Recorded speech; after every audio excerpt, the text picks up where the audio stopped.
I'm back to the gym. It's been good weather for last couple of days, and today gym is open again. So back in the groove. I'm gonna do some boxing training / conditioning, since I've been focusing more on the conditioning. And I explained before already why am I doing that. Technique. I already committed a lot, to technique, and there is always way to go. But that kind of work can be done pretty much always, even off the training. What is important to have for a higher / competitive level is boxing conditioning, pacing, adaptation to basically enduring that pace and being able to perform well. So, okay, hi everyone. I'm gonna start warming up. And I haven't planned exactly what I'll do, but definitely using heavy bag. Definitely is gonna do some intervals. I just didn't come up yet with whether I do longer, shorter intervals, but it's gonna be for conditioning. And this week on Saturday, I was supposed to come up on the sparrings. So a fellow coach, a boxing coach, Ann, could assess my level and help me out with certain stuff, because even if you are a coach yourself and you do self-coaching, you need people, you need sparring partners, you need other coaches, pad holders, etc. So because of the flooding in Vietnam, everything went off, like everything, the plans got ruined, but it did not get canceled, it just postponed to this Saturday. So, yeah, basically that's it. Gonna look towards the end of this week. It's gonna be, and I'll try to live stream that too. I'll ask if he's okay with that, and gonna try to do some. It's gonna be technical sparring. It's not gonna be like a sparring against the other women. It's gonna be guys probably, because it's just a general sparring days. And like in the Muay Thai, men, women, bigger, lighter weights, doesn't matter. It's relatively light, but good enough to be able to estimate person's level and that kind of stuff. So we can move on from that point. Hi everyone. You should train not have to warm up, or you always gotta warm up. And when I don't do classes, when I don't train in the classes, when I just do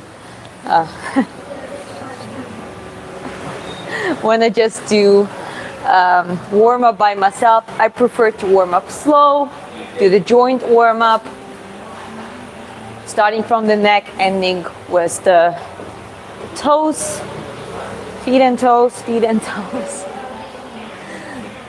So so-called synovial liquid in our joints, that is a natural lubricant, gets produced, secreted in the body, within the joints, and basically, that's why we do that warm-up. So if we go too hard, there is a high risk for the injury. And the joints is something that you want to injure least, because it's very hard to recover, and long-term effects, it's irreversible usually. You want to warm up here? Mm-hmm.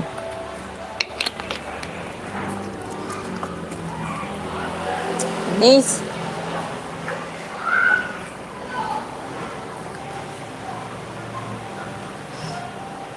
Oh, my boxing shoes are coming, right? Huh? My boxing shoes are coming. Yeah, just ordered. They should be here in like a week or so. In a week, yeah. So I'm gonna, once I get my boxing shoes, I'm gonna wear them pretty much all training. It's good it's a good feeling to do bare feet, and it's a little bit like, I kind of get used to it, but in the boxing you wear shoes, so you gotta train with shoes ideally. Generate a lot more force. Yeah, of course. Yeah, you also have a better friction and all that kind of stuff. So, okay. Let me clip up my hair, and moving to the shadow boxing. That is also a part of warm up.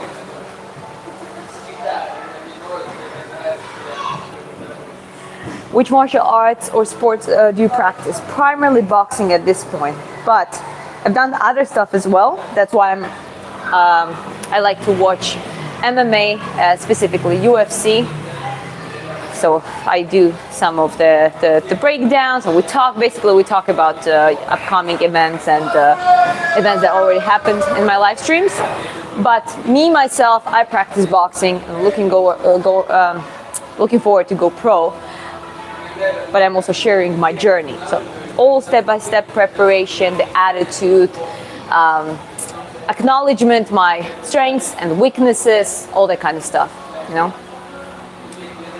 Okay. Shadow boxing.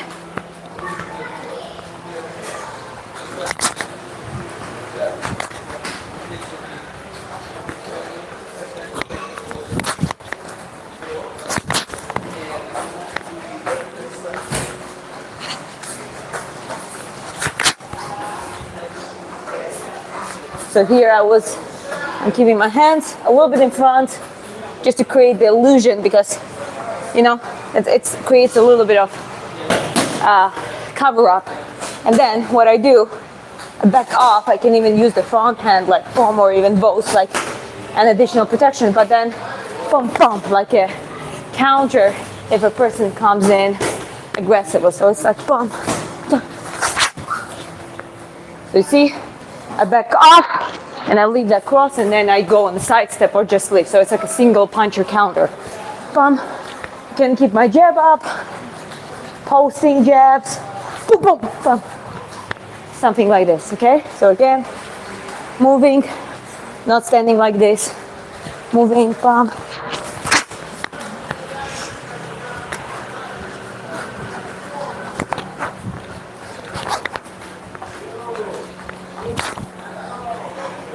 I think I straightened my neck a little bit.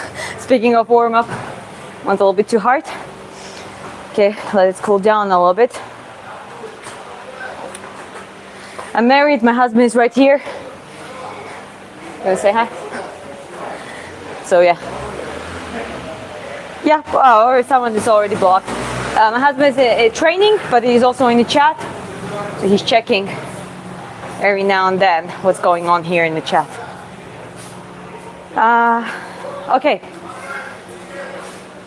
Yeah. Ooh. Got the neck triggered. Okay, let's slow down a little bit.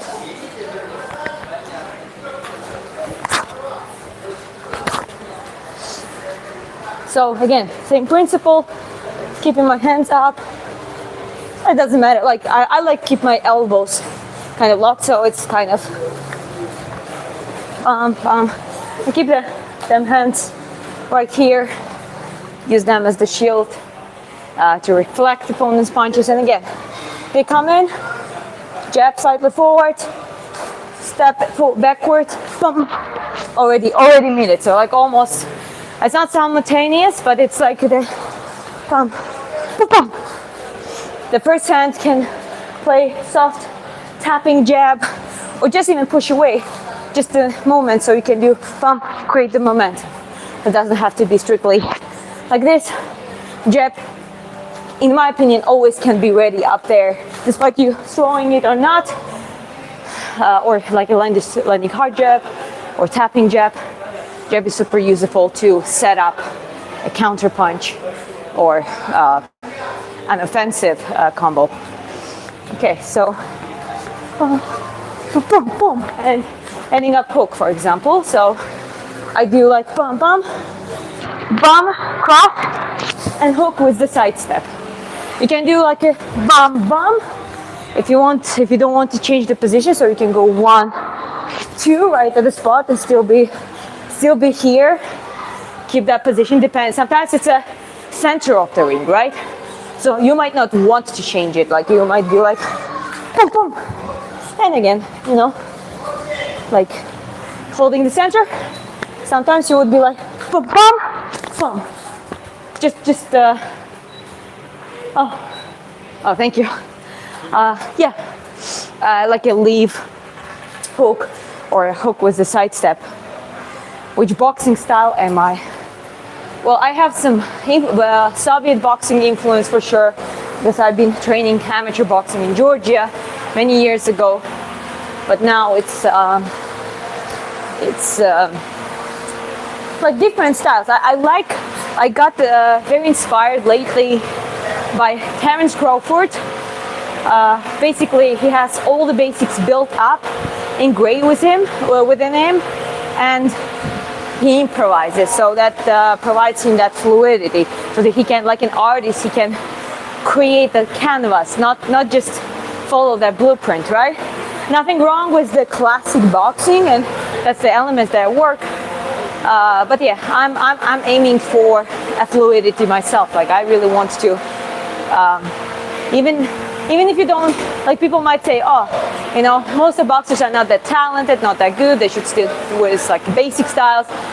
But that's the thing. If you put yourself in that mentality, well, you're gonna just stick there, and that's it. If you just aim higher and you thrive there, you're gonna keep getting better. Yeah. My husband says behave, so you better behave, because he's a moderator. He can kick you out. Fucking behave, yes. Better fucking be. Yeah, just be nice, be respectful to each other, to us, and we'll give you that respect back. Okay, again, keep working on the same stuff. Again, when you do shadow boxing, every time you do shadow boxing on every training, you can just work on certain things that you want to use potentially on the ring and be able to do those, right? So we build up combos. Right now it's just like working on the counter, bam, bam, bam. So I'm gonna keep working on that one, and then adding up the possible combos, like bam, boom, boom.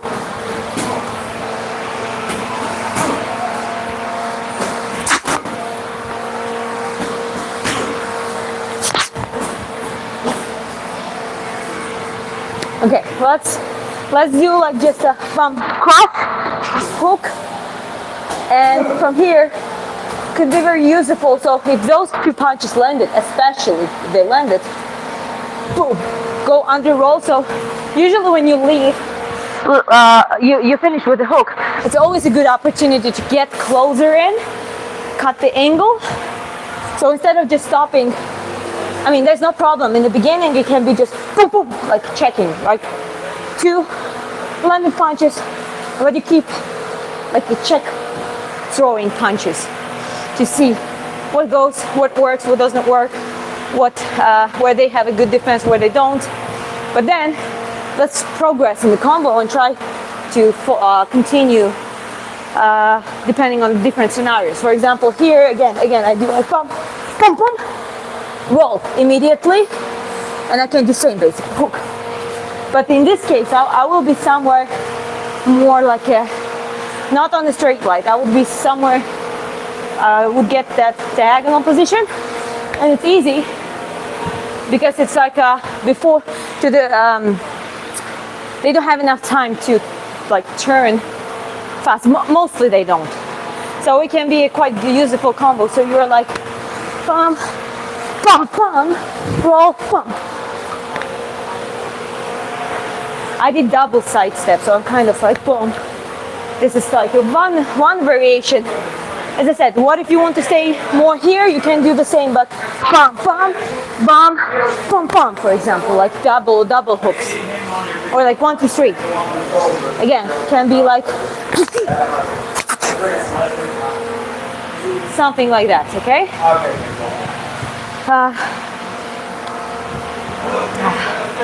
Right, I'm from Russia and I like to take you. No, thank you, appreciate it. I'm married. My husband is in chat and here in the gym right now training behind the camera. So be respectful. Okay. Just out, reach them, flank. Oh, Marvin Hagler Jack. Like he liked to do gazelle punches. Like he would go like a bum, like something like this. So he was like bum, bum, bum, bum, like, you know, just. Well, he was also relatively on the taller side with a longer reach. I think, well, in between 4 Kings, Thorns was the longest one, but still, Hagler was definitely on the longer side, and like that works, you know, like that gazelle hook, gazelle uppercut, gazelle, like just any gazelle punch with the front hand, it works.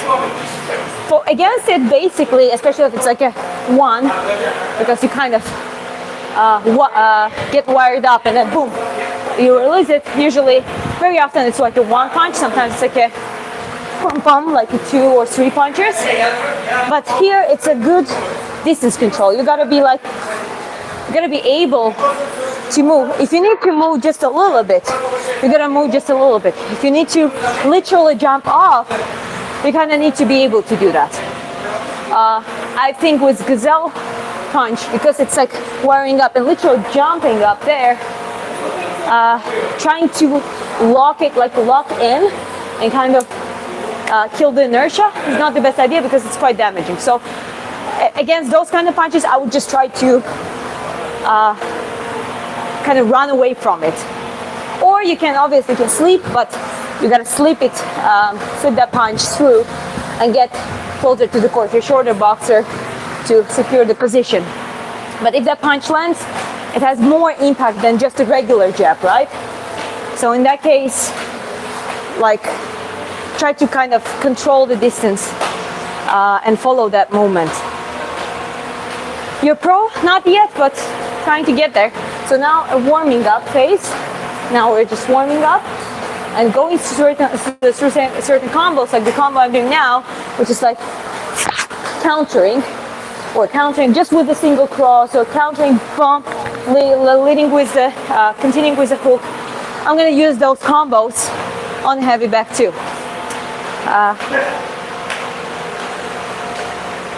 Okay, I'm gonna drink water, and I think we pretty much can start main work on the heavy bag.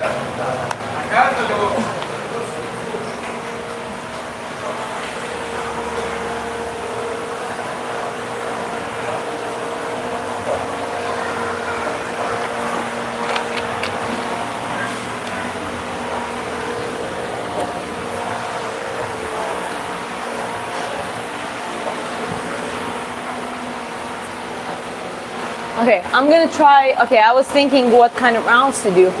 Last time, before the flooding and a little pause around the week, I did short burnouts, like 20 or 30 seconds, I don't remember, I think 20. And I would do like 1, 2, 3, like boom, boom, boom, 3 explosive punches, like from different angles, because that is something that when I'm wired, yes, I would throw like a check punches, but at some point I need to be able to react. If someone comes on me, it's like boom, boom, boom. Like, doesn't matter, shorter, longer, just the ability to produce, like teach your body how to do 1, 2, 3, at least a 3-puncher, explosive combos, and being able to condition yourself to the point that you don't drop the speed for some while, right? So the longer you be able to hold it up, the better. So now we're gonna do, I'm thinking to do rather a minute, so a longer intervals, and I would just do like a little pauses, but then a boom, boom, boom, like boom, boom, boom, like that kind of stuff, and keep it in a quite high pace. And then let's say rest. If we have 1 minute, if we have 2 minutes, let's keep the 1 rest. I'll keep the minute and 30-second rest for this time, okay? But the rest can be also like standing on the feet and stuff. Generally, let's try to do 5 rounds for the beginning. I'm gonna get the gloves. Here we are. So yes, let's get ready. Power or technique? Endurance. First one is endurance. Then I would say technique, because you learn how to produce an actual power through velocity, through the technique. To acquire that velocity, so-called, you need to have a correct technique. So I would say endurance, technique, both defensive, offensive. I'm not just talking about throwing punches, but being able to defend yourself. And then I think power is like a super extra, very, very good thing. You know, if you're more powerful, you already have a reputation that other boxers in your weight class might beware you. You know what I mean? your favorite boxer of all time? I like to say Mike Tyson in the first, but there are like Bernard Hopkins, Roy Jones Jr., Manny Pacquiao, Terence Crawford of the current ones, and Floyd Patterson. I would say Floyd Patterson, just like a general as a champion. So, yeah, those are like the top list. Timing, technique. Yeah. Oh, timing. Yeah, exactly. Technique is not just technique is not a technique without timing, right? The better timing you have. Well, when we do conditioning, I'll show you. When we do conditioning, I teach my body to be able to go in one pace and be able to keep that higher pace. But my IQ lays on breaking that pace. It's like almost like being an artist. When you're an artist, you learn the basics, you master those basics, and you learn how to distort them. So, okay, I'm gonna start in 30 seconds. A minute, it's gonna be explosive punches. So right now, not that much technique, just conditioning. I can do technique a little bit later, after those 5 rounds at least. Okay, 10 seconds left.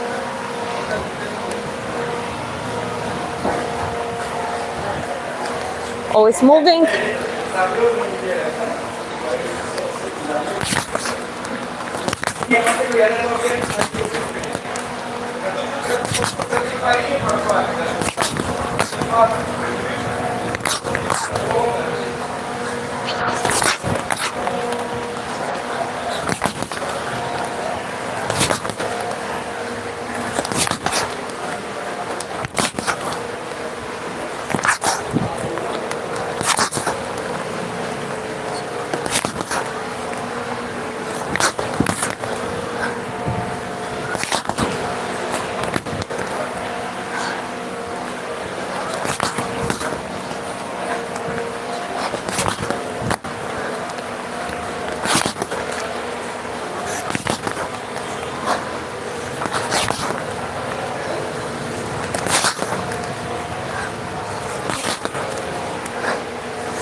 Okay. 30 seconds.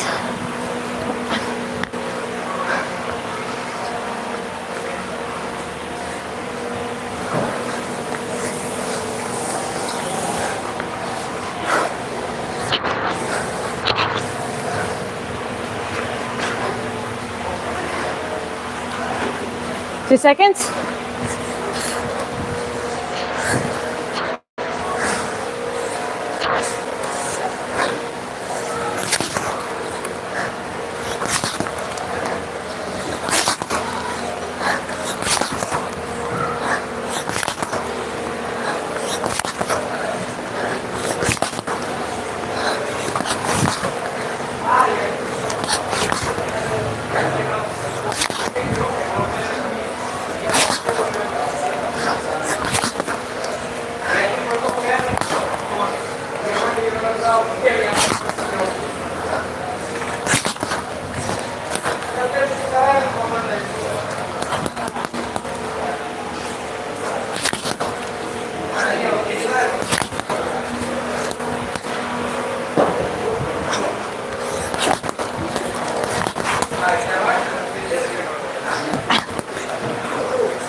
I'll second. 30 seconds rest. Try to keep that pace.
Whew.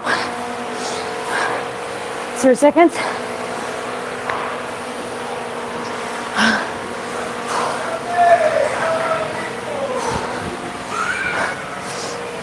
Two more to go.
One more.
Time.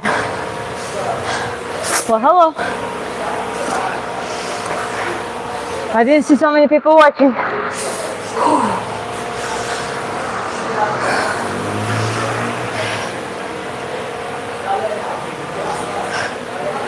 Whew. Whew. Yeah, people mentioning my technique, which is fair enough. But right now, the main focus was the conditioning. Keeping that high pace, minutes, 30-second rest, minute work, 30-second rest, 5 minutes. Should be able to go for longer, but well, that's the point of getting gradually on competitive level. And that's one of the reasons I'm gonna ask for others for help, so they can push me. Because you know how it works. Sometimes, right now I'm doing it, but conditioning should be 2 to 3 times a week at least. And it's good to put yourself in a situation that you cannot say no. But it's also it's not only about developing a good stamina, it's also knowing what is your pace.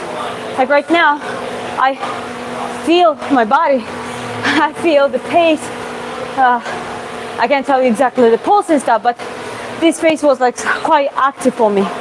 So that punching frequency. Also, on the top of it, you gotta edit that you're gonna get punched too. But in reality, you don't really feel how like painful punches unless you feel more in the stomach rather than the face. So if you put that factor away, edit on the top of the thing, this is kind of the example of what you will go through. And well, here we are. I tried do certain combos, counters. They were not clean, but the aim was boom, boom, boom, teach my body. If you've seen, it's not a boxing example, but Valentina Shevchenko is actually a good example of that explosion and 2-3 punchers. Like, obviously she does kicks and knees and stuff, but you've seen her, she's like super wide. She reacts. Once you get there in that range, she's gonna lock you in a trap.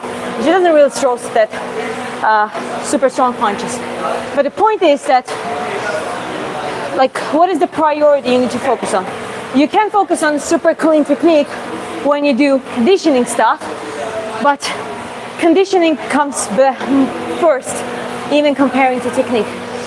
Every professional fighter that I talked and I asked about, as a beginner, if I'm an amateur, I want to start fighting, both professional and amateur and professional, what would you advise me? Every fighter, every boxer who actually had competed and had a lot of fights behind it already say, as a beginner, if you would have like the first priority, your endurance and your stamina and conditioning, that is like the first thing. But in the boxing, it's not only about how you move. Like, I can move like this, easy, and they're gonna help me, depending on the opponent, potentially avoid unnecessary damage in the first couple rounds, for example, and see what they throw.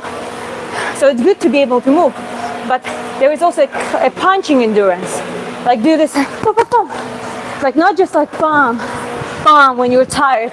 So even when you're tired, you're wired like, you know, fast enough to be able to throw those 2-3 punches, apart from single checking punches and stuff, you know. Not UFC, boxing, but feel free to join for the live streams where we talk about UFC, upcoming events, and well, sometimes I even live stream while watching. So I like mixed martial arts. I like watching it. I have enough understanding to watch and, you know, enjoy almost every aspect of it. But boxing is something that I primarily train myself. Before you say wrestling has the best condition, it does in a certain way. But if you put a wrestler in the boxing rules and against the boxer, it's still a little bit different patterns.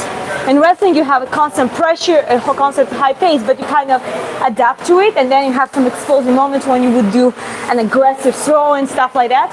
I'm just talking about like biomechanics of it. In boxing or any like kickboxing, striking sports, you have boom, boom, boom, and then again, boom, boom, boom, like that kind of stuff. And you need to get used to that one specifically. That is something that needs to be trained on its own. Favorite feint setup and combo. You know what? I'm gonna do more of the combo request combos now, so we can go through that. Let me just.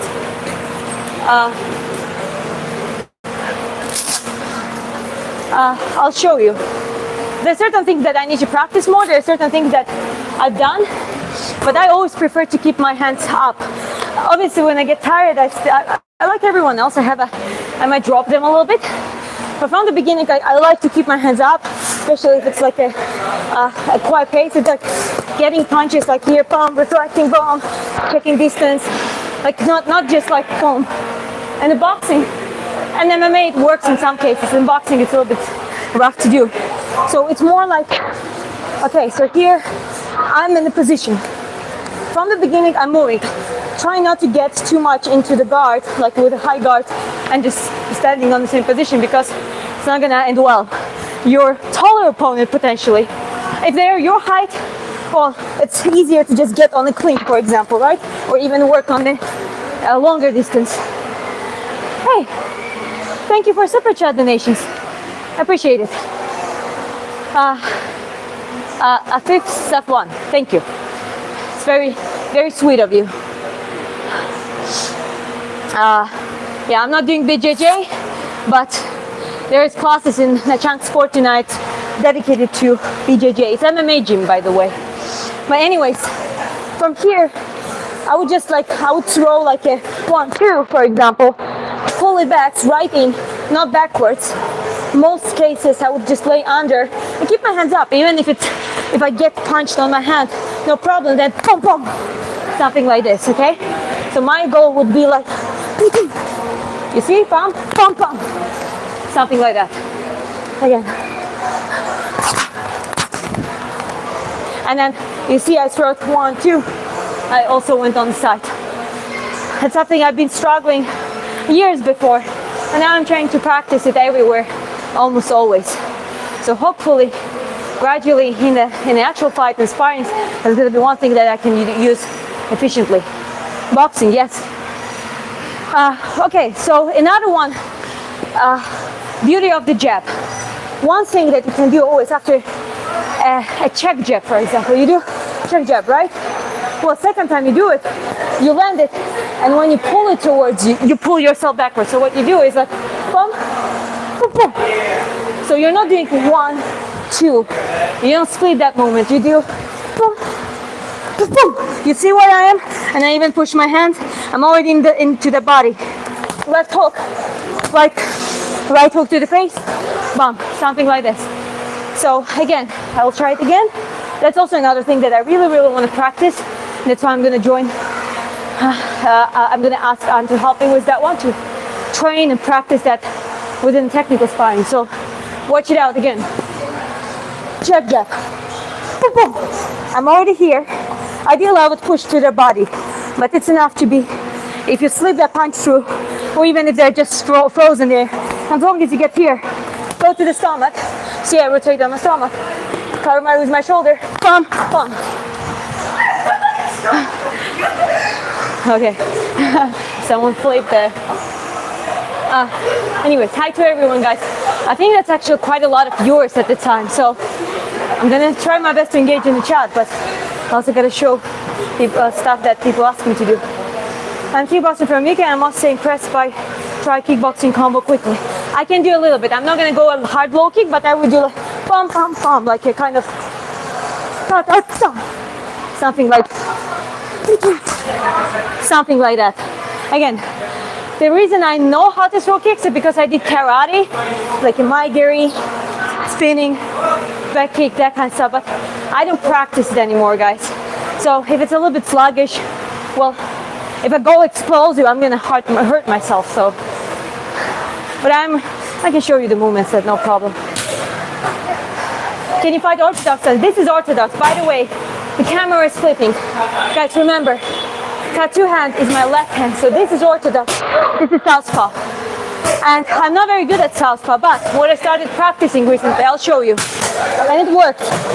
It's more about when already both of you are tired, and it's quite a high pace, and I already can just pressure. I do like a posting jab, and I can like bam, bam, like something, keep my hands like something like this, and all of a sudden I switch. I don't even land the punch, and then I found myself that even though my right jab is not that good, because my left jab is trained for years, it's actually very natural as a cross as well. So what I started doing, it's a little bit confusing for a lot of, it's like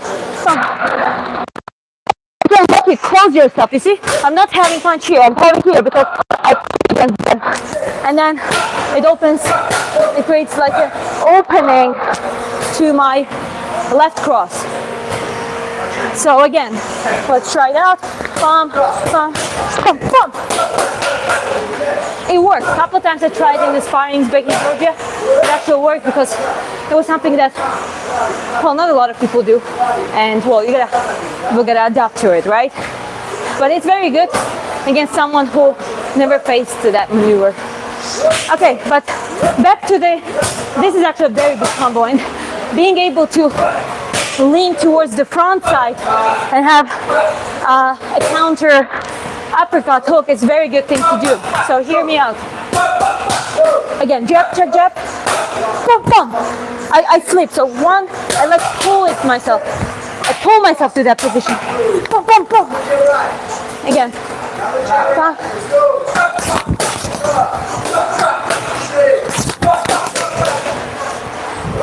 Something like this. It's a boxing, guys.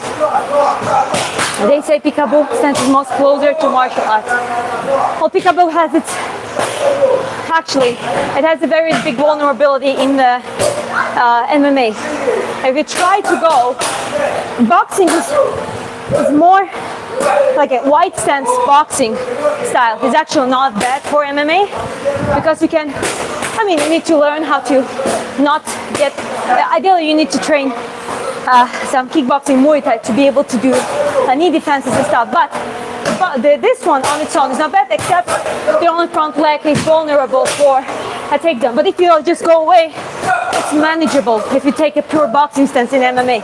But if you take peekaboo almost frontal and you would go like this, imagine going like bam, bam, cross foot. Well, it's super easy. You come on the someone who has a wrestling background, they will get both of your legs like easy while weaving those punches. Immediate takedown. If you think about that way, it plays in the logic. Oh, wait till let me know what you think about it. Do you do MMA?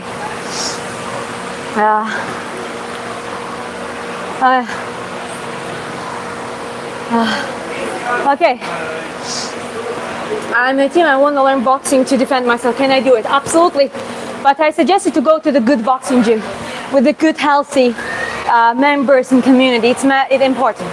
It is important. Okay, doing again that combo because, well, that's something I need to train myself. So I'm gonna commit more time to it. Again, jab, jab, pulsing jab. It's fine. Like as long as you have pump. Like as a shorter boxer, you can do that sometimes too. Why not? But it's not something you can rely heavily because if you try to outreach your longer opponent, even if you're faster, that might work. But if you're tired and stuff, it's just better to be closer to in the middle / close range. So that's why I do that jab jab with pivoting, and then I do boom boom. So I do like boom boom again, boom boom, boom boom, like as the unified. I'm not trying to think this and then think. No, I don't split those two moments. I do like boom boom and bum bum bum from the middle range. Again, we do that again. This is my left hand, guys. This is orthodox stance.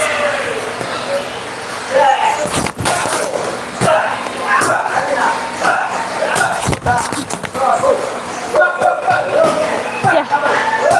So yeah, basically.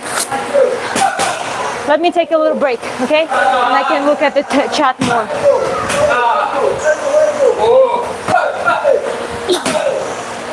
Good training, boys.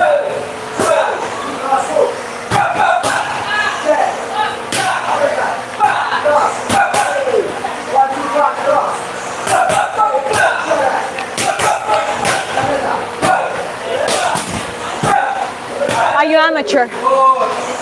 I used to be amateur 10 years ago. In Georgia, barely any women. There was not even like a formed team yet.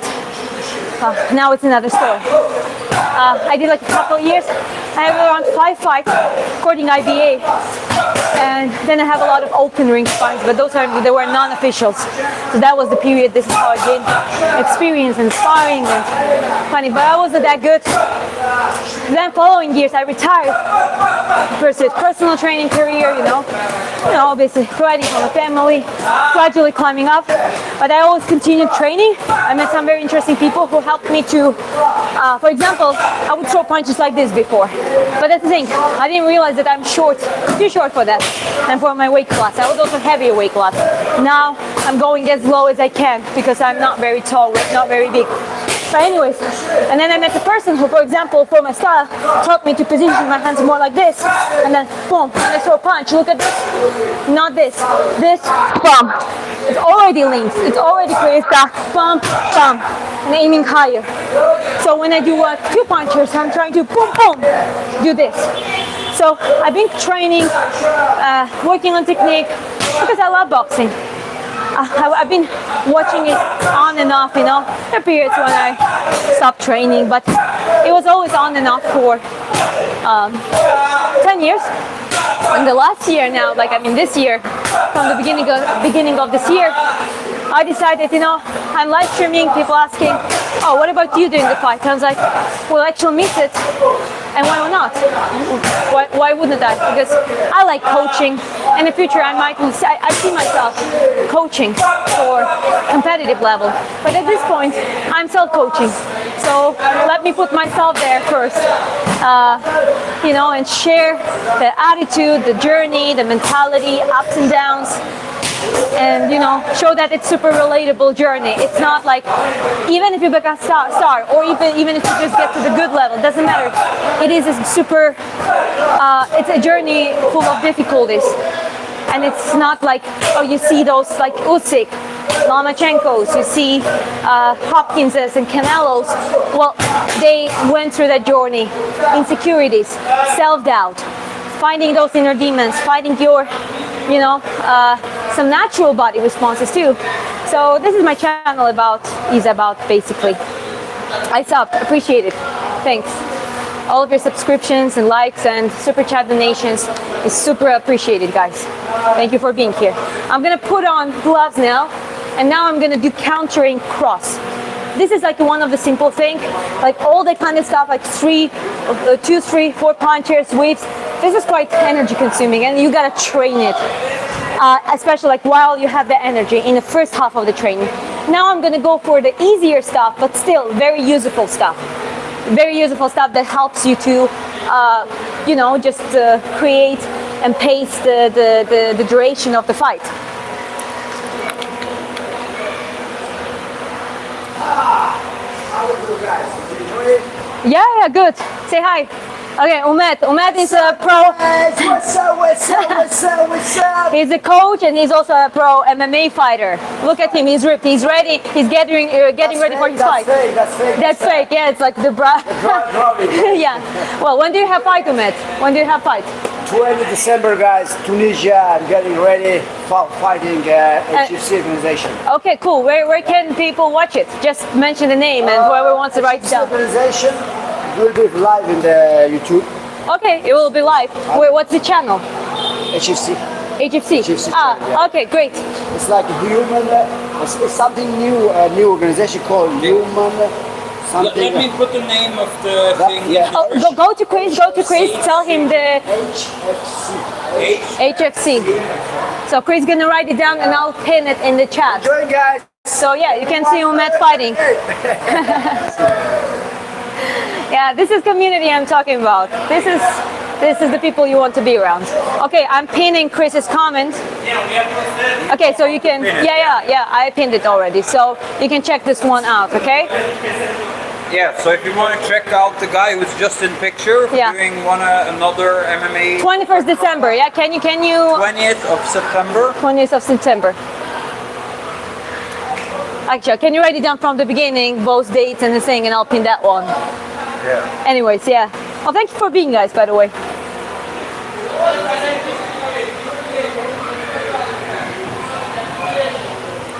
Well, until you get to the bigger organizations, they don't pay too much. But that's why a lot of fighters, a lot of coaches, they coach. A lot of fighters become coaches, and they actually make more money out of that. But Umed is at the point, he just loves fighting. So it's not that much because of money for him. He just loves it. But obviously, he's also good. He is actually quite intelligent fighter. He just has a little bit experience of very strong weight cuts before in the years, and he had some pause, you know. But now he's back in a different weight class. He's feeling better. He already has one win after retirement. After he came up after retirement, and well, he's gonna have another fight. And a lot of things that he's been telling me is also super intelligent, because I like watching MMA and fights, even though I don't fight myself in the MMA category. But it's very good and very refreshing to learn from actually like combat sports coaches and fighters. How long you been doing this for? I mean, total 10 years. Anyways, I'm back. There was connection issue. I'm just saying that now I'm back to the active training this year, guys.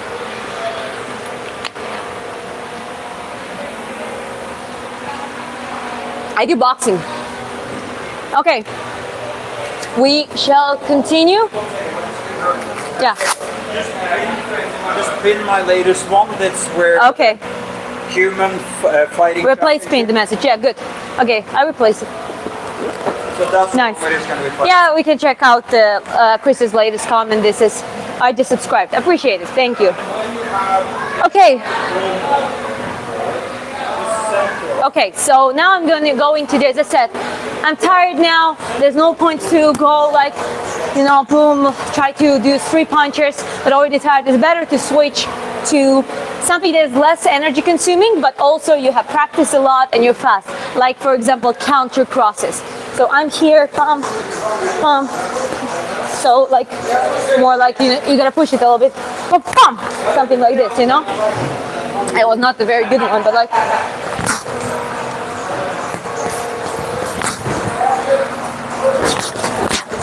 something like this, you know? In my case, as I said, I wouldn't just throw it down here. I would try to aim from up there. Okay. Okay, even on the same spot, I'm like, well,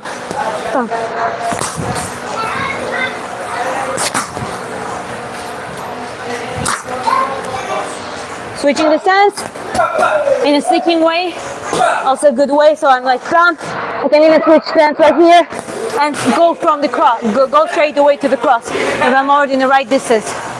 So like something like this, pump, pump.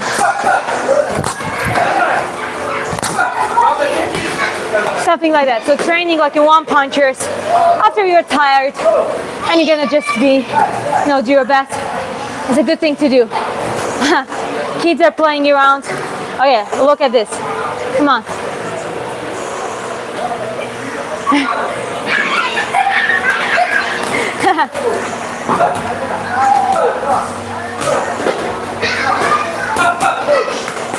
I would like to see your live stream sparring session.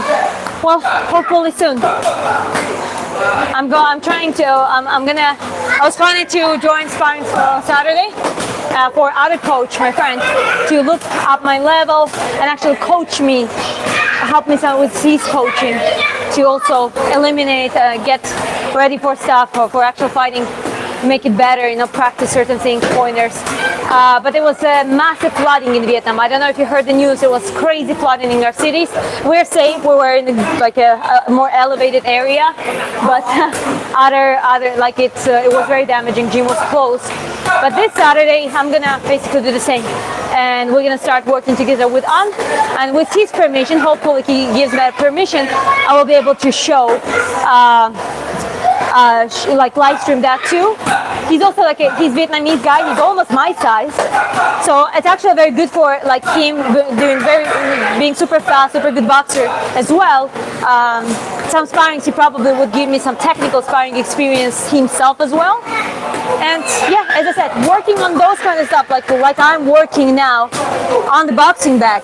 Well, the key is to go and try to do the same in the technical sparrings too. So everything you do has happened to be for a reason. Hey, come here.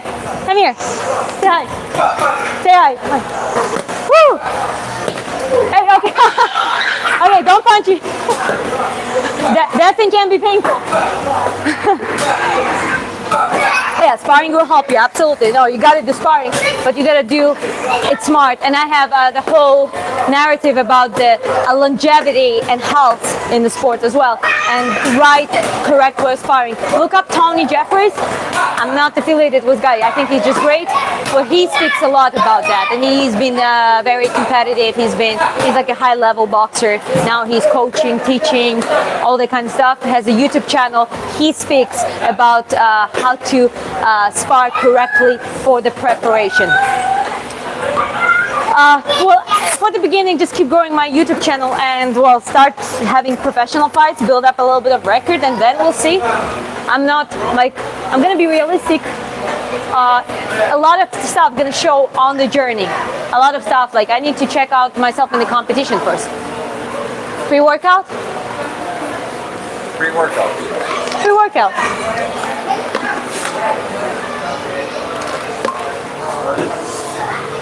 Mid-workout. Mid-workout.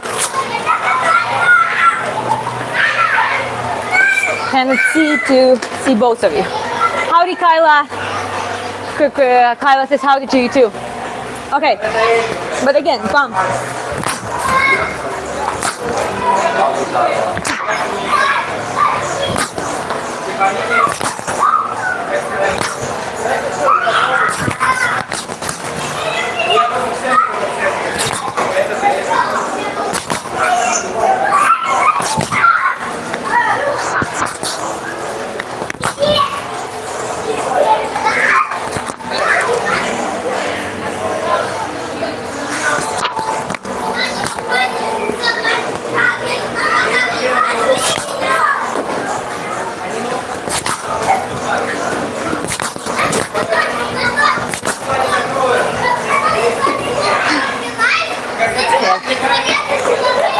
Kids are not getting tired, that's for sure.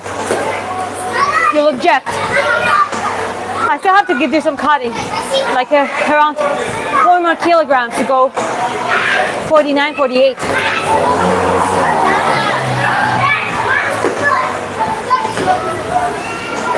Do you think live streaming disrupts your training?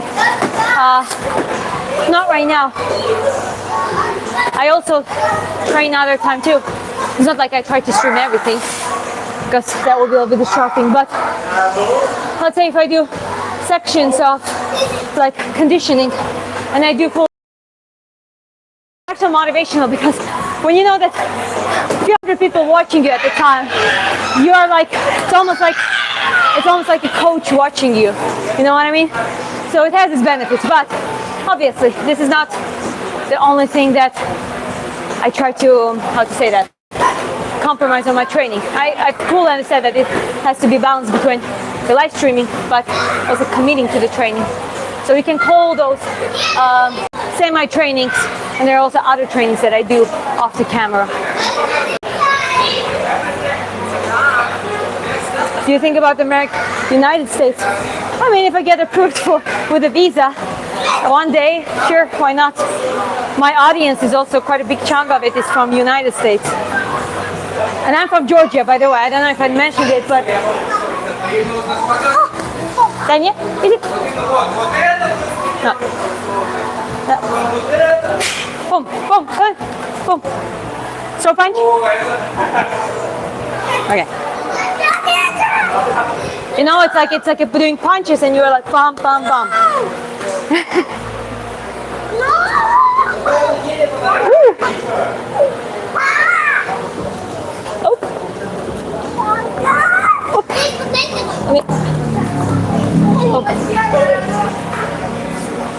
Kids. Okay, I'm a student here. Good for you.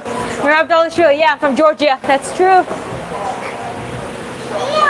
I'm from Georgia myself, so we're from the same country.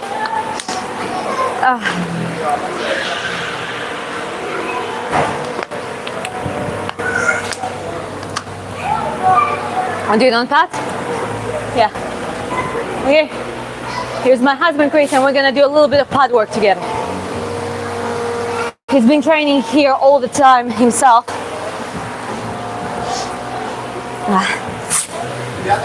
Привет.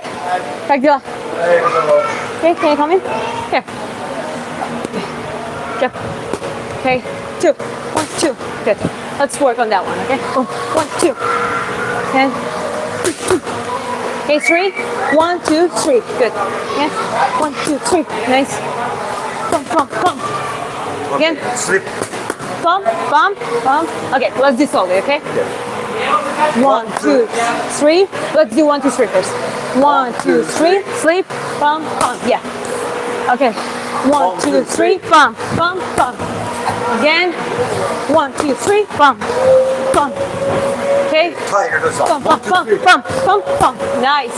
Again. 1, 2, 3. Bump, bump. Good job. That's my creation. He's talent and a little bit of my coaching. Okay, what do we have here?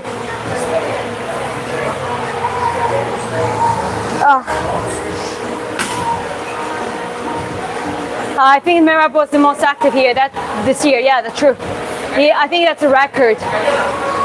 The most frequent title defenses in the UFC.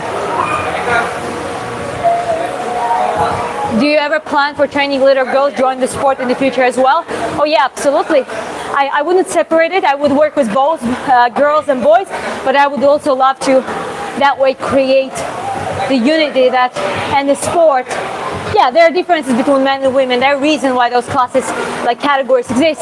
But skill, determination, hard work, the warrior spirit, everyone can have it. Everyone can work for it. So I want girls and boys to be raised in that environment together, so they are like brothers and sisters in the future. And some of them get married, have super amazing kids, you know, amazing genetical products, and they grow up in that sense of like a very strong, good community. So I would work with both. I love kids. I would love to do that in the future. Why not?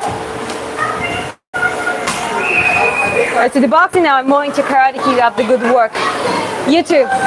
All of people who train, who are doing your best, or for competitive reasons, doesn't matter. You're awesome. Keep up the good work, guys. You're creating a monster. Oh yeah, I do. Thank you, appreciate it. Yeah, he's strong. He's actually super strong. But I've been taught that one of the things I learned from a very good boxing coach. He taught me how to hold pads. It's actually interesting. Obviously, there might be someone super strong, and like things like leg kicks from that type, I cannot take it. I'm not going to be able to take it. But when it comes to boxing, I learned how to basically lock. Kill that kinetic energy, you know what I mean? Like by meeting and creating, like finding the right momentum when to reflect it. So it's a matter of practice, and that's why people sometimes are like, oh, you're so small and you hold pads for him. Well, in reality, it's the technique. It is also a technique, guys. The speed back. Well, I'll be honest, I suck with that one. I never committed too much time with practicing it. I'm gonna feel a little bit embarrassed right now, so I'm not gonna do it. Okay. I appreciate it. Has anyone said you look like Kate Winslet? A couple times, I would say. Yeah, maybe a little bit. But okay, I'm gonna work a little bit more on the heavy back. A little bit more. The last energy I have, just why not? Now I'm gonna just go 3 punches, but like a middle range. When you're tired, and I like when I would be tired and just still want to, you know, keep pushing. I would want to get closer, even without too much. Just push closer, and I would do like pum pum pum, like something like this, you know, like something like that, you know.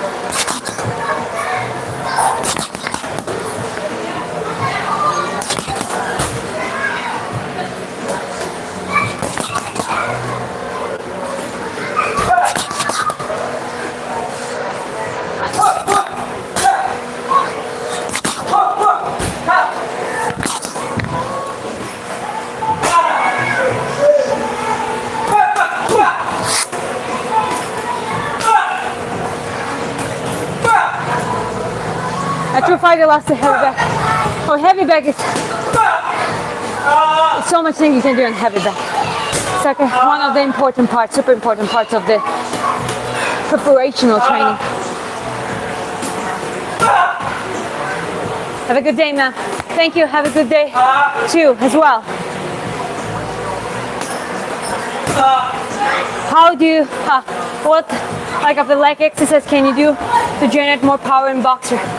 I mean, obviously, the stronger your legs are, the higher you jump, the more, for example, let me try it if I can do a pistol squat now. Like stuff like that, you know, just a single leg pistol squat. Jumping, when it comes to resistance training, do like a explosive heavyweight quarter squats, that kind of stuff. It's just gonna generally make you stronger, but it's technique matter.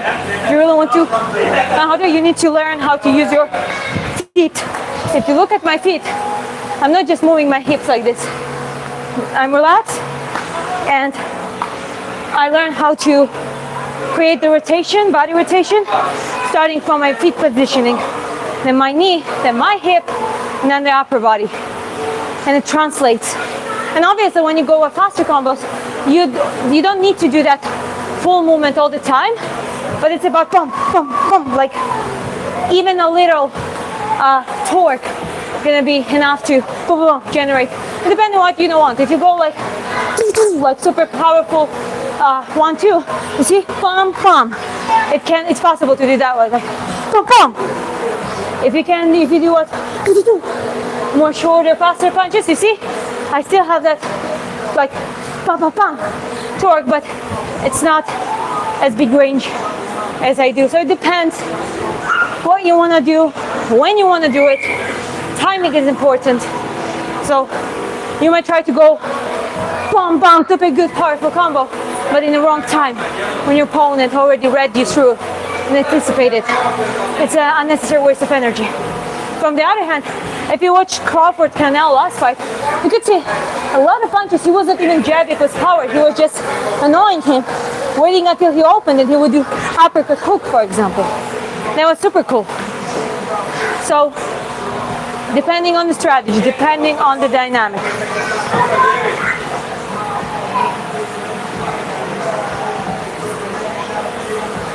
Also for pro fight in 2026, everything goes well. Yeah, in my own pace. I'm creating my presence, my platform, YouTube, you know, a little bit of talking content. I aim that direction.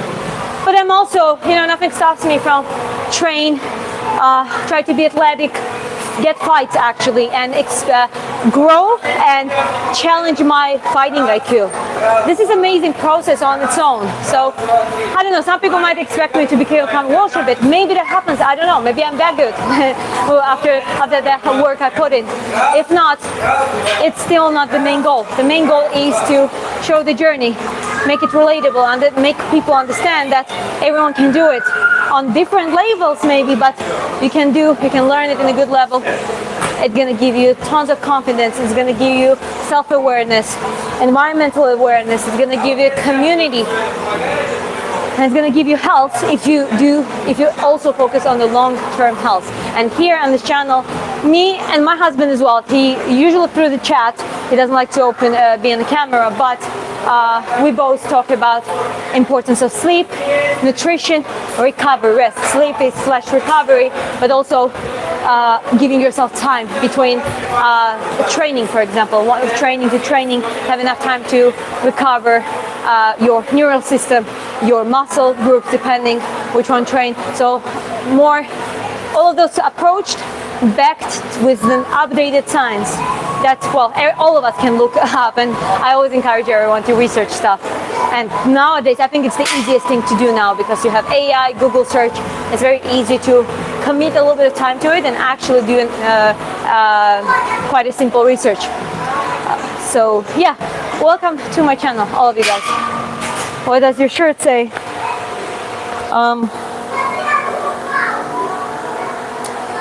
I don't know. Well, I cannot read it. I'm sorry. I think I'm a little bit too tired. What are the tips you can recommend for improving patience and positive mindset? Escape the shell and that state when you think that only you are bad. What does it say? I'm a nerd. I'm 141 centimeters tall. Okay, thank you. Resist Temptation 1994. Where's this temptation? 1994. 1994. 1994. Before you were born. Yes, I know. Your t-shirt. I was planned way ahead, baby. God had a plan for me. Anyways, speaking of the patience and the positive mindset, you gotta ground yourself to the point that realize that you're not perfect. You're never gonna be perfect, but neither are others. A lot of very frequently we drop in the mindset that we feel, and it happens in a martial arts and combat sports too, especially while sparring, while having the competition. You look at the other corner and you think that they're invincible. And they are like better than you. Like, you don't even know. They might not even be better than you, but you drop into that state because, well, it's your body drops into fight or flight, and all the insecurities, self-doubt, everything is coming up. Well, that's natural for everyone. The point changes. Everything changes when you start approaching it differently. Acknowledge that you are not perfect, that there are things that you need to focus on, there are some strengths you have, there's some weaknesses, and start working towards making both of them stronger and better. Don't be afraid to ask for help. That's why you need a community, you need other people to help you. And build up your confidence. No one is born confident. So with that mindset, practicing day to day, trying to, well, even Kazemato and Tyson were saying that, like every time you stand there, you fear. You have that quite like adrenaline rush. You fear, but if you learn how to use it and actually use it as your tool and your friend, well, that changes, because most of the people cannot do that because they never thought about it that way. Well, if you think about that, and instead of fighting your nature, fighting yourself, you learn how to find ways around it and use it to your advantage to make yourself stronger, then you actually build a real solid confidence. And that confidence comes with a practice, experience. You become more patient, you become more self-aware, your ego is not getting triggered much about anything else, and that you evolve.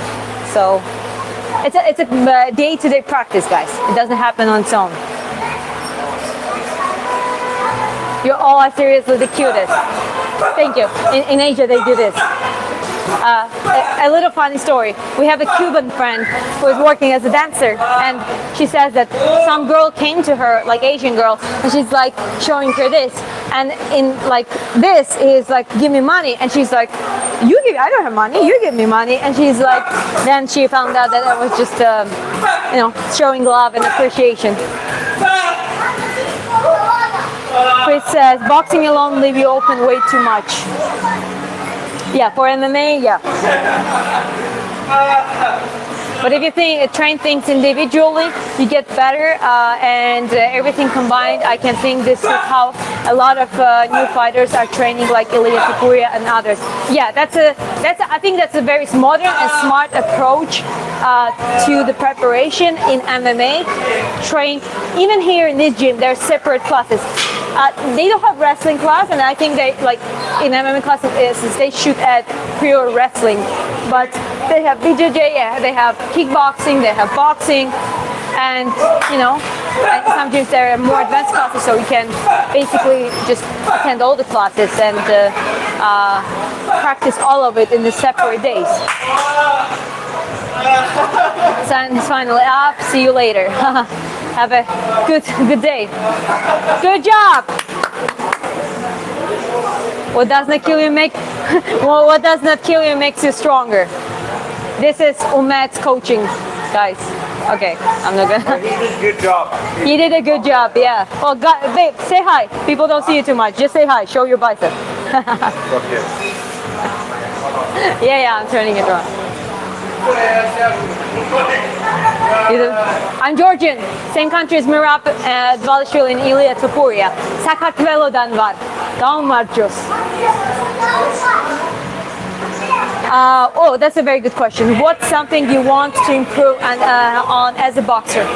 I've been working this year. I've been working a lot on footwork, being able to bounce and also move. So my footwork is a little bit better. Not a little bit, it's significantly better. I think I'm using my hands way more. So I'm just saying advantages and things that I worked on. But what I didn't work enough and I didn't have opportunity was the sparrings. But I'm talking about technical sparrings where I can practice those things. I had a couple heavy sparrings in Georgia and I refused doing that. I was even kind of would go there. I did 2 and I did like once a week because my head was hurting and that's not good. You don't want to get that constant concussion and your brain literally shivering, shaking in your skull. That's not a good way to do it, especially for preparation. A lot of old school coaches think that makes you tough, but it's not right. But anyways, I did harder sparring, but in the harder sparring it was, and they were also like more like the kids. Comparing to me, I'm 25, the girl was 17. She was competitive, she was good, taller than me. But again, I was more into see how I feel myself into a heavier sparring. And she went up for me. Because her coach gave her, she said like, he criticized her and she got emotional and she like went after me and I was fine. I got some blows. There was some things that I noticed that and well, now closer to the point, the thing I really want to work on is actually whatever I do here on the back now, I work more on the sparring so I actually don't get stuck in the old habits because sometimes you're like, and my legs are there, like I'm heavier than I supposed to be. You know what I mean? When I actually know how to move, I can move, I have that endurance. So it's like a certain level that you just, okay, now it's time to commit everything you're learning here, you take it out and do work on technical sparring. So why technical sparring? Because in heavy sparring you're not learning. In heavy sparring you just see how it would be in a real fight. And you don't want to do super heavy sparring all the time. That's just not, you're going to wear yourself off. You're going to create unnecessary resistance. Tony Jeffrey's been talking, if you don't trust me, trust him because he's a more experienced boxer, a coach. He has a bigger YouTube presence and he talks about it. He talks about psychological resistance and negative effects of it, more negative than positive. When you do technical sparrings, you manage to practice. When you do technical combinations, you section it. For example, like a task sparrings, when a sparring partner, you communicate them or coach communicates and they have a clear task, they jab you a lot, occasionally throw the right punch, which is a very natural dynamic in the earlier rounds, or first round at least.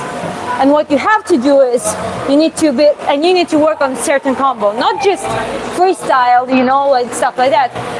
Let's say I want to train that combo that I already did was like jab, like a check jab, pulling backwards and then uppercut, bam, bam. For example, I would like bam, and I need to learn how to dive it. I need to learn how to get in that position, and I need to practice it many times. And obviously, the speed is also in the beginning it goes slower, so they throw, let's say, like this, bam, bam. So you just learn how to react, and then it evolves to the point that they are like, and you're like having everything ready. So this is how you teach your brain. Not only repetitive training, but also smart training. Make sure that everything is there, from slow to fast. And then move to another one. And then mix it with the freestyle work too.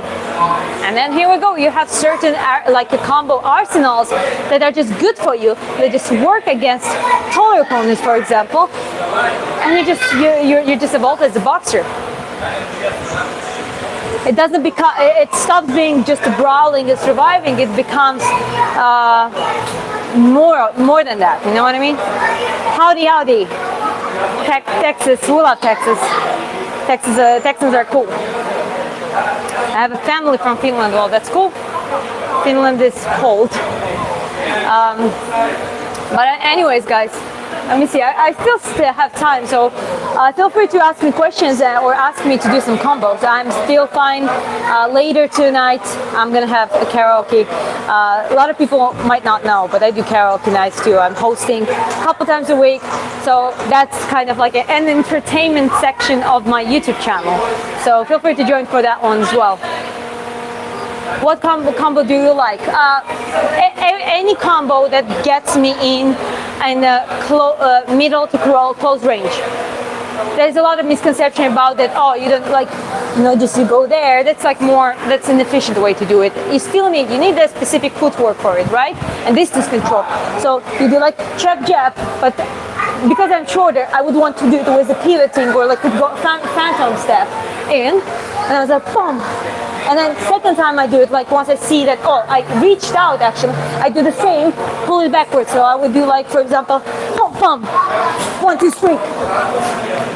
And the back, it would look like, let me show you here. It would look like something like,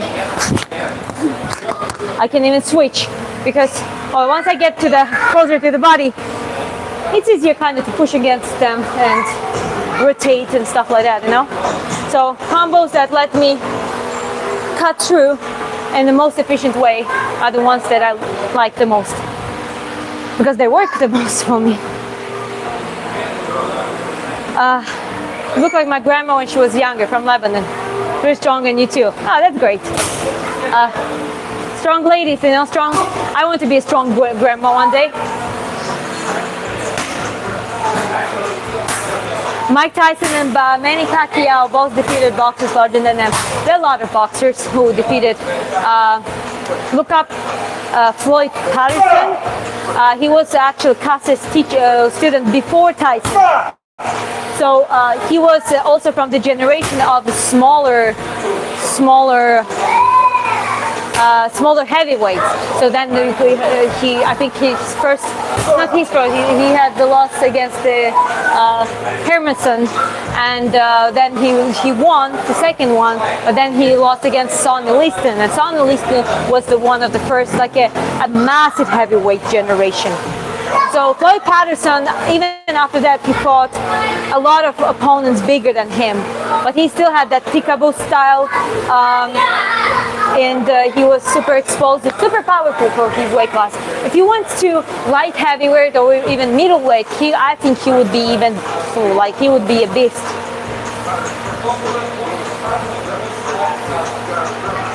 How high I would kick? Okay, I can show you just a movement, okay? Because as I said, I'm not practicing kickboxing. I know some kicks for like many years ago before boxing. I did some karate, and like I can do like a. So basically, I don't know if it looks good, but so you do rotation. You gotta learn how to. Here also, you gotta move on the feet because. I mean, again, if you have short tips, like short kicks, obviously you just learn, like with the boxing. You wouldn't do the full rotation, but you would want to do something like this, Again, I apologize, it's not that explosive, but I don't practice kicks that much at all. Apart from the technique, just to keep it in check. In fight, do you think fooling your opponent on your reach, then suddenly exploding and showing your true reach within the overhead or jab would work in fight? Yeah, no, absolutely. And how would you do? And I want to practice that more of it as well, because in theory and others practicing it works. And obviously we learn. I also learn a lot from watching the professional fights, like a high level elite, because it's like basically like a school book for boxing. But like in the boxing, there is a thing that unlike other combat sports, you actually stand a lot on your back foot. You're standing on back foot, so most of the weight you have there, you're quite light on your front foot. So what you would do, you would want to. Oh, I didn't see that coming. But anyways, in the boxing, what you would want to do, instead of being like this and just like keep straight, so look at this, not like this, look at this, bam. You don't want to be too long like this, obviously, because your leg's gonna get tired, but you're like, and all of a sudden, you see, even if you just do rotation, even if you do like bam, bam, for example, like bam, like you add up some inches there. So there are like the ways how to do it. And from the front, you're gonna show, again, you don't look on your opponent's feet, you look at their body. If they're standing here, you see their car. But in reality, look, my front foot is already set up to, boom, if I need to, I get closer. Thoughts on CT, brain damage. Well, that's why I'm talking about boxing and mixed martial arts, general sports longevity. Hydration. Make sure that you're hydrated. Unnecessarily heavy sparrings. Like, you want to avoid as much contact to your head, as much as funny it sounds, but any heavy contact to your head you want to avoid at all costs, even during the preparation. That's why, like Umet, the guy I showed you, I'll show you this guy who is MMA fighter, and he's fighting now in December. He stopped sparring at all. He has enough experience of fighting, he knows how to fight, and he has the fighter's instinct trained, but he usually trains certain combos, he trains certain, like technical stuff, as I was explaining. Just like in the boxing, it would be a lot of technical stuff, with the going from slower to faster and more advanced, to the point that whatever you learn, whatever combo you learn to, like you react to jab to that combo, for example, it becomes ingrained in your body, right? And you don't need to get hit super heavy in your head for that. That's actually does the opposite. And as much, obviously, in the ring, on the fight, you're gonna get your head hit. I mean, if you the more you work on your defense and fighting IQ, the less damage you're gonna get, of course. So I encourage everyone to commit and play boxing like it would be a chess. But it also comes over time. So obviously, it's inevitable to get hit every now and then on the fight. And some fights might be even tough. So you're not going to back out just because you got hit in your top. You on the ring for the competition, on that like pro fight, you're going to go all. And it's not like you feel in the moment. But still, statistically, that's why on the trainings we need to be more aware of it, more careful with that, and more strategical. Than on the fights, we can do. Make a point that like this is not hydration. Oh, by the way, yeah, that's a very good point. Chris just reminded. Hydration. You need electrolytes. So the water that is cleaned up, filtered, it's clean, but it's also usually there are a lot of minerals are gone that we need. Electrolytes are the amount are decreased. That's why you might drink the water all day, but you still might get dehydrated. So your potassium and natrium levels might drop, and those are very important for your life, for homeostasis. Even a slight drop gonna give you like heart attack symptoms and like panic attack symptoms. So yeah, in Southeast Asia, for example, we drink a lot of coconut water because it's super high in potassium, higher than banana. You have magnesium within the avocado. So try to make sure that you get food that is high micronutritious, meaning the vitamin, minerals, and including minerals. Some of the minerals are electrolytes that help your water, help the water absorption into on the cellular. I can't say that word. Sorry. On your cell level, so cellular or cellular. I can't say the word. Oh my god. Anyways, on your body level, so your cells absorb that water. But yeah, the point is, this is not only hydration. You need electrolytes. A very good solution is Himalayan salt, or like a stone salt, which contains quite a lot of minerals and including electrolytes. Just drink with the water. Just a little portion, that should be enough. But also supplement yourself, on the top of the good high nutritious diet, you just supplement yourself. So make sure you are not deprived of anything.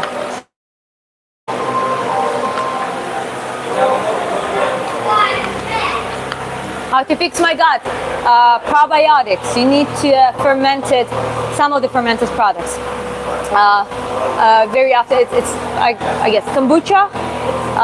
Also good after alcohol consumption, the same day and the day after, so it helps to protect your microbiome. Like fermented dairy, like kefir, ayran, what else we have? All that kind of stuff is beneficial. So fermented with probiotics is like a key factor for your microbiome, gut health. Well done, I'm impressed. I'm impressed by my audience, and I'm impressed that the view retention is super high. I think we're getting on higher numbers now. So thanks, guys. Appreciate you.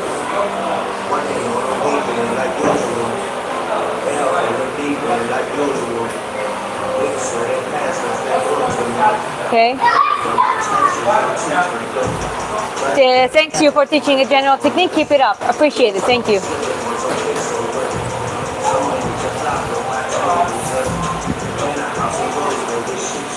My husband says behave or you'll be kicked out.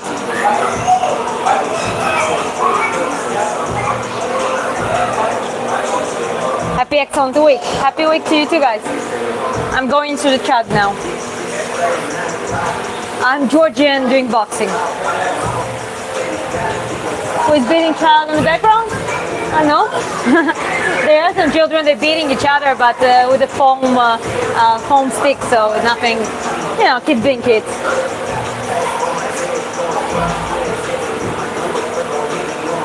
What is your favorite combo? For example, the one you use most frequently?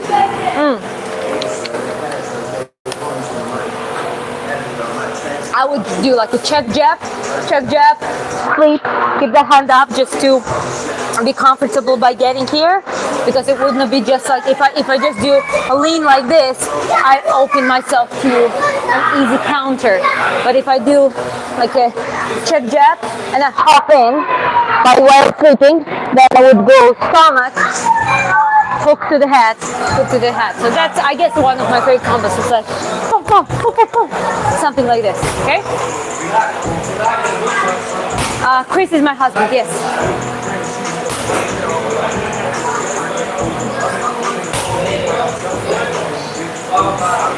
No, he's not trolling you. He's my husband for sure. Yeah, thank you for being here. I appreciate it. I'll still have 15 more minutes at least. So, yeah, I mean, guys, you're super supportive. I appreciate you helping to my channel growing. So, yeah, also super chat donation, all the kind of stuff. Super encouraged as well.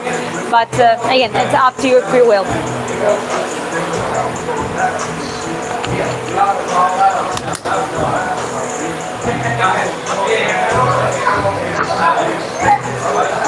So when it comes to the slow work, let's say you trained, you got tired, you don't have any more energy, but you still want to do something. Like now. I'm just gonna go on technique, and I can use a mirror, but I like using back just to have a sense of, you know, a real distance, not just like imaginary stuff.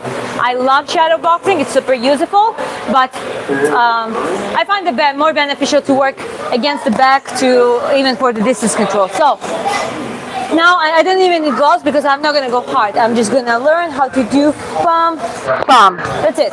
Just a slow movement. And you see how I'm doing it. I'm not saying you should do that way, but the reason why I'm doing it, I'm a shorter boxer, so I rather aim higher and learn how to lean, protect. Привет. Да не, нормально мне, давай, пусть бьет. Boom, boom. You see, like covering myself with the shoulder. Because if I was a longer opponent, like for example, Gabriela Pandora, she's like a she's like a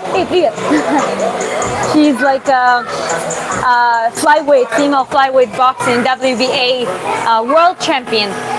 She's super tall for her weight class, super long. So all she needs to do is just pump, pump, pump, pump. She does like a lot of long cross and super fast, super reactive, but also blessed. As much as I love getting in there and stuff, but it also was created out of necessity. Like in reality, people who are longer in the weight class, taller, and they manage to be the tallest in the weight class, they're blessed, okay? So it's easy for her. She's like, boom, boom, boom. She doesn't have to worry about keeping her shoulders up as an additional protection. But in my case, even single 1-2, I don't want to have, like, try to throw punches and then be asking myself, why am I exposed? Why am I still getting hit, like, in my head? Because there's no way I'm gonna outstrike someone who has a longer reach on the straight line. Okay, that's why it can take a lot of movement. Hands up, bum, bum. Not from here, bum, bum. Some boxers explain that there is like a more like an old school sense, but again, that works from shorter and optimal position to keep your hands up, like you've seen boxers doing that, right? A lot of the UK school does that, but again, it depends on the height. If you have someone way higher, this is the worst position to be in. You're exposed, your hands are down there, and then you punch them like this in the stomach, right? You want to keep your hands here, get used to that, and you punch right from there without dropping that punch. This is what you want to get used to. What is the different boxing, kickboxing? Well, first of all, kicks. If you do kicks in kickboxing, and that changes the stance as well. In the kickboxing, it's way more like concentrated bum. You're gonna be able to like da, you know, bum, because you can just lay on the back foot. And boxing, because it's just the upper body, you know, you can shift your position from the beginning. Your footwork is a little bit different. God bless you. God bless you too. So what I'm saying, I'm tired. I already had my main training. That's okay. I can just train this.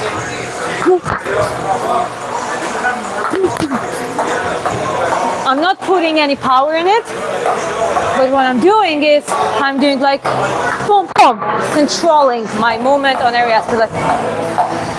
Like you gotta be able to control, be wired. So I'm trying to replicate that movement. And I love to leave that one. Obviously, another hand is here, but I like to throw that jab if I want to back off.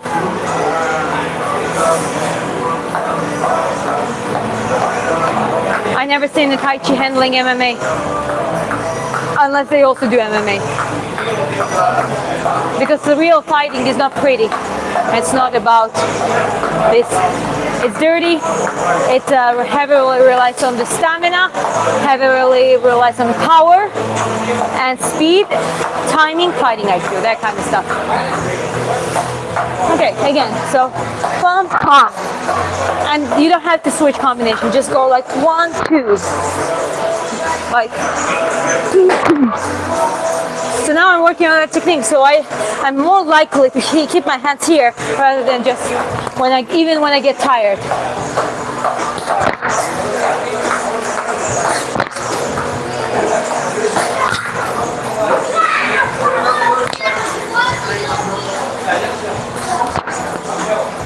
Adding some footwork, no problem with that. So like jab, cross, hook, you see? I switch the position.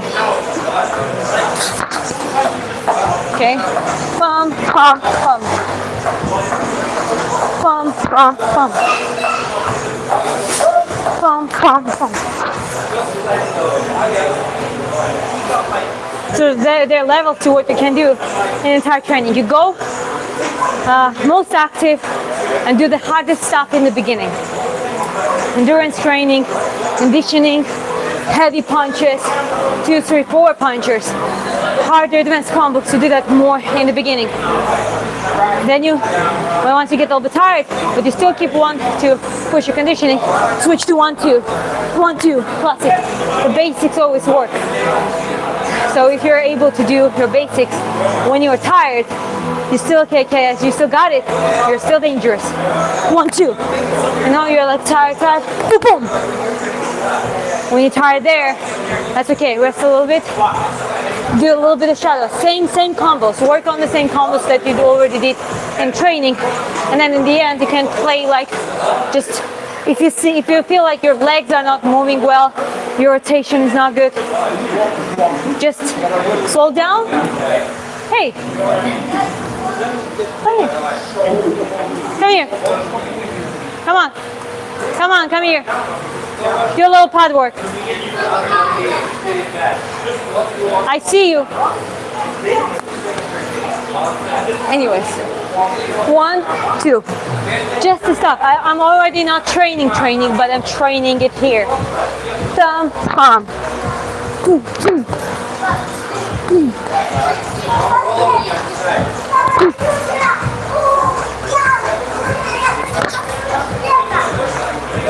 That kind of stuff. Boxer. Was it boxing training? No matter go UFC or not, you all guys just have to know fights to defend yourself. What's more on it than defending? Confidence, good community. It has a lot more benefits than just defending yourself. Yeah. You can go far in boxing with power alone. Yeah, and endurance too. Power plus endurance, even if your style is weird, if you can endure and power punch, even if you don't have a best technique, you might be very good actually. Fat boxer. Tyson, Roy Jones Jr., Bernard Hopkins, Crawford, Pacquiao, Floyd Patterson.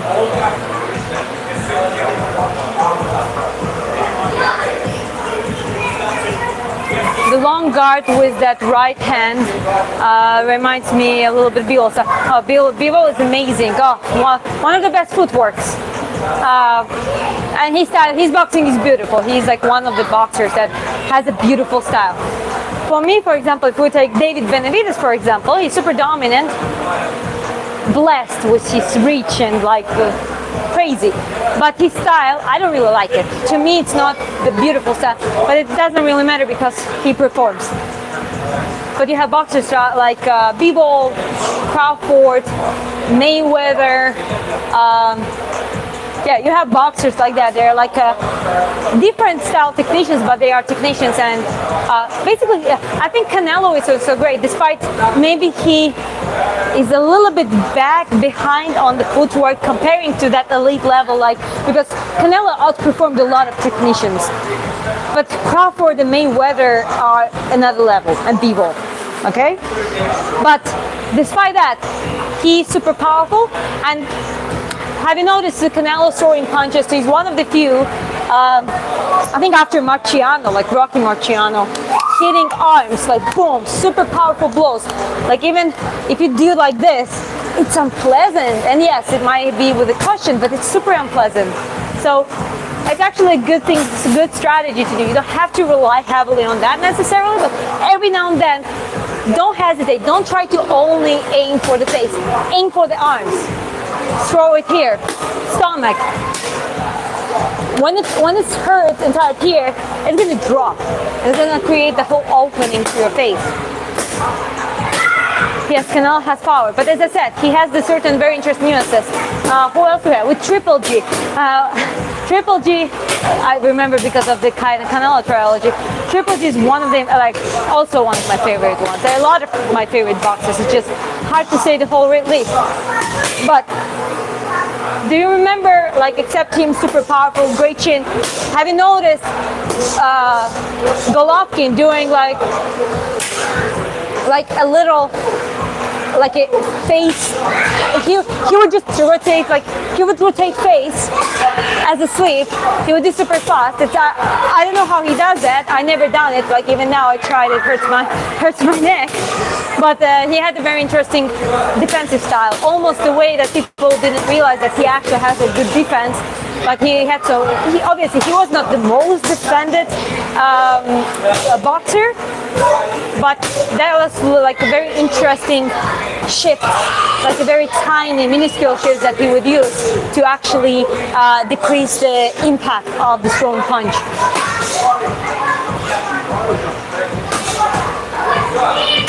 Interesting. It's so hard to see a beautiful woman doing something so violent to her body, but I guess you have to follow your dreams. Good luck. Well, I cannot agree that it's a violence to her body. Yeah, fighting, I understand. Yeah, competitive, but competitive fighting can be once a year. it's just once a year, and it's good for your soul, good for your spirit, just to, you know, challenge yourself, because it makes difference between people who've ever been on the ring and between people who've never done it. But apart from that, if you train smart with the aim for longevity, avoiding unnecessary injuries, and you're not 100% protected, but we are getting more to the idea of actually having your body toned, decrease the exposure to the potential injuries, and actually have an optimal good performance. That's why, like in boxing, before you would have to run 20K, like Rocky Balboa would run 20 kilometers. Well, 20-kilometer run, pacing run, is useless for boxing. I'm not saying it's like, if you don't do any cardio comparing to doing like a long running, obviously it's better. Let's say percentage-wise, it's like 20% better. But now we have a science backing up that the best cardio for combat sports, for explosive, where you need to rest, explosive, rest, like, you know, that kind of stuff. The best cardio is interval cardio. Burnout, sprints, you can put that, the main point is the setting of it. And you have, that's why sprinting, interval sprints are best for it, as the outside of the specialized boxing training, for example. Another thing is burnouts, like 20 seconds burnout, 20 seconds rest, again, and you do that for longer and longer time. You do some of the longer interval cardios, like the Norwegian method, 4x4, you can do that on the treadmill. Also, maybe maximum 20 minutes of your day. You don't need to run for 20 kilometers. So those things are actually building up your body and have a better chances to secure your muscles, your ligament improvement, rather than having, like, you know, all distance runners having issues with knees and the hip joints. At some point they develop those issues, because it's different kind of pace, it's different pattern, different sport. So I cannot agree damaging. I'm not here to damage my body. I'm actually here to have it in the optimal health, strong enough, maintain, and have like a maintenance, a baseline movement and the routine for the maintenance. Going a little bit more concentrated for camp, but also live my life and show that just commit to it. Look at it as the art. Look at it like enjoy every moment of that journey.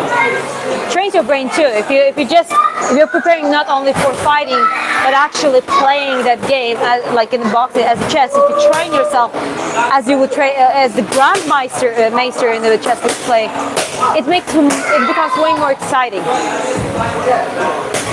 Keep scrolling up, guys. Appreciate you being here. Sorry for ranting, by the way. Canelo is an example for the people that power can beat a lot of people's techniques. But guys, he has also a technique. It's power that was built through a specific technique. Canelo is a technical boxer. He's just not as technically acknowledged as someone who moves more, has a more diverse footwork. But that Canelo definitely has his own technique that helps him to actually generate that crazy power. I'm going pro. I want to go pro. So I'm showing my journey, how I do that. But I've also been coaching, and I've been 10 years around boxing, and I like breaking down and analyzing things. So I'm sharing certain tips that I learned from my experience, but also through learning the stuff. Happy holidays.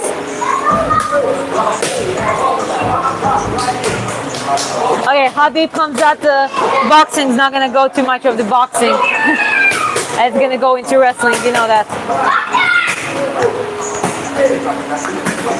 My goal is, as I said, get competitive and gradually build up in my own pace. I'm also trying to show you the balance between sports and sporty approach, but also the longevity and health.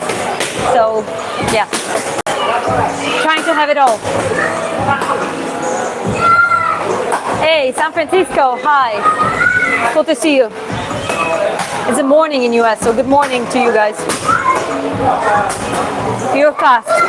I am fast, and that's one of the things I want to build my more confidence on that, because I know I'm fast, but I want to get experience into fight, so I see that I'm actually faster than others. Hey, I appreciate it, and hey, Mike. Okay, Mike, I remember you, okay? And you donated on the karaoke night, like same sum. Appreciate it, super amazing. But when you do that, feel free to ask me a question, or in the karaoke you can request a song and try to pick up the song that I know and I can sing. Because I feel almost shy, like almost a little bit, I'd say, uncomfortable when people like donate a little bit bigger sums. You can ask me a question, and I'll genuinely take time to respond to it.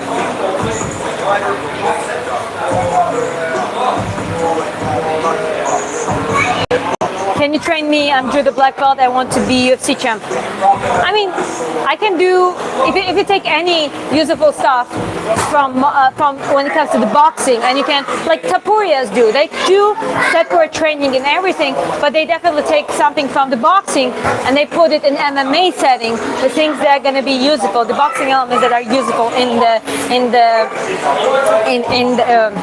MMA. So feel free to watch about it. We actually do breakdowns here about that too.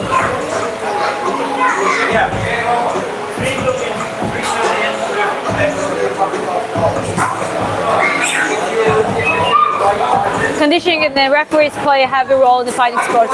Okay, yeah. Speaking of referees, that's like that's the commercial side of it and super gray area. Yeah, I mean, if a promoters have a heavy favorite and they want to make a star out of them, yeah, sometimes. But that's why you gotta learn how to time things, because one thing that no one can take away from is an early stoppage.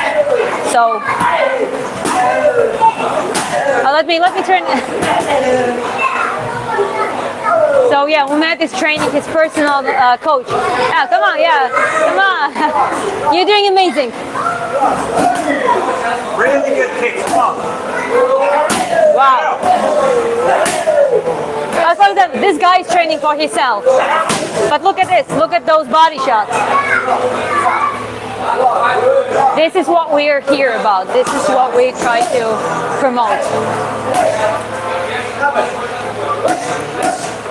You're a champion. Elemental, I try to be champion in my mind. Let's see if I manage to do that in the boxing. You sing too? Oh, a little bit. I host karaoke nights and I sing myself as well.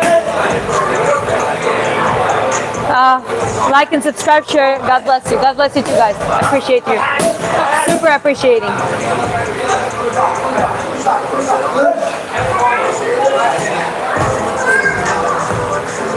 I already done with my training, so I cannot promise you shutting up. But I'm gonna have to wrap up my live stream now, because the next one in an hour, less than an hour, is gonna be in a karaoke, karaoke live stream. So stay tuned and feel free to join for that one. My training is done. I showed the process. I'm gonna show more of it, and yeah, stay around to see how the journey goes. Thank you very much, and some of you I'll see in the next live stream. Ciao.